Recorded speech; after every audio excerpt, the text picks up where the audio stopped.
Roland Willett's Old Man Stories.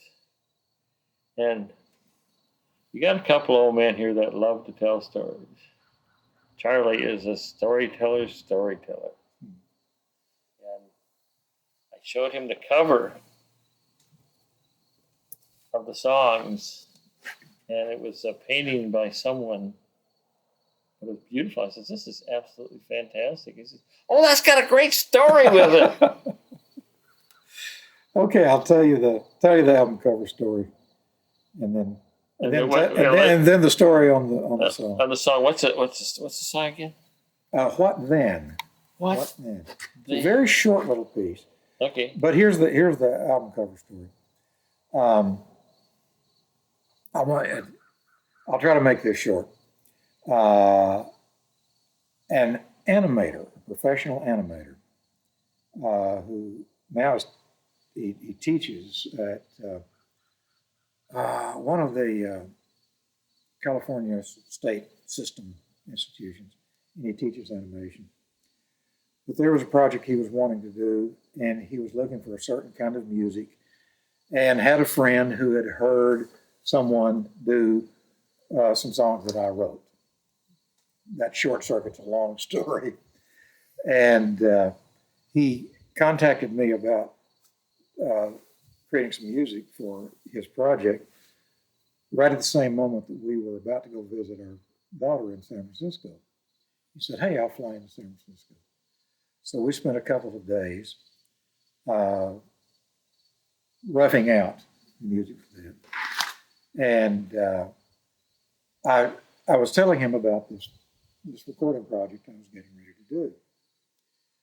And he said, he had asked me about cost for my doing the music. I said, "No, it's a great experience. I love to do this." He said, "Well, the least you can do is let me design the cover for your new project." Oh.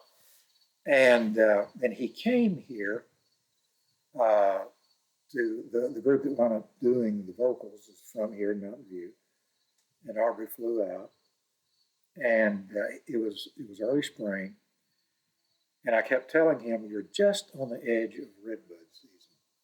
Redbuds are just about to come on." And he didn't know what I was talking about, and I decided that I wanted that portrayed on the cover because the first line of the first song is that a redbud amongst the branches of gray. Well, the 4 or 5 days while I was here, the redbuds came out. So that was the image that he went home with, and that was the image that he sent me. It's here as a winter woods scene with a redbud tree in the middle of it, and the buds have just burst out. So that's the story on the cover. Oh, cool. Oh, we just incorporated this the other one because you said it was short. It is. Yeah, the very last song on that project is called "What Then." What Then? Okay. And this is kind of unusual for me. It started with this sound. There was a sound that I was hearing. I couldn't identify it.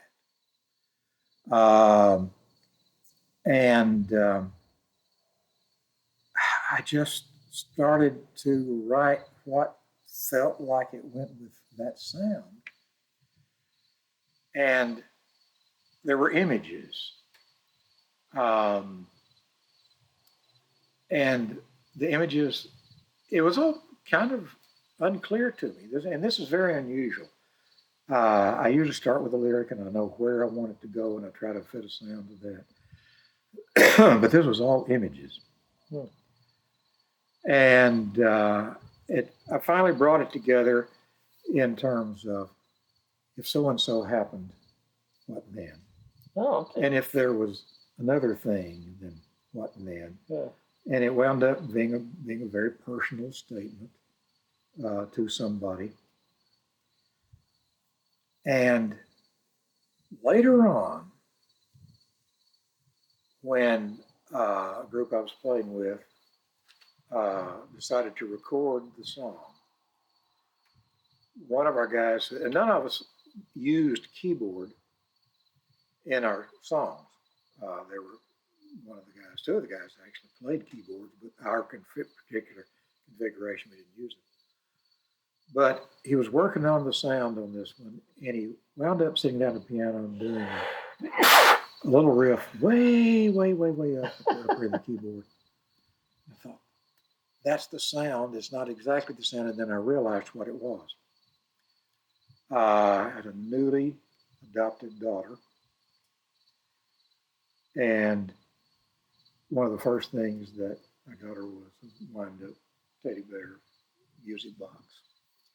And the music box was the sound I was hearing. Oh. And so I don't know. It was an unusual process for me. I didn't identify the sound that I was writing to until way after the fact. And it was just the sound conjured up images. Wow. And I wound up writing, as I say, it was a personal statement to somebody about those moments, kind of thing. That turns out that I had unwittingly written the song about my new infant adopted daughter. Wow. That is so special. That is really a wonderful story. And that story, how does that relate to the words? I'll have to give away the punchline of the song to tell you that. Oh, don't give it away. Okay. Just introduce it. Okay. It's What Then?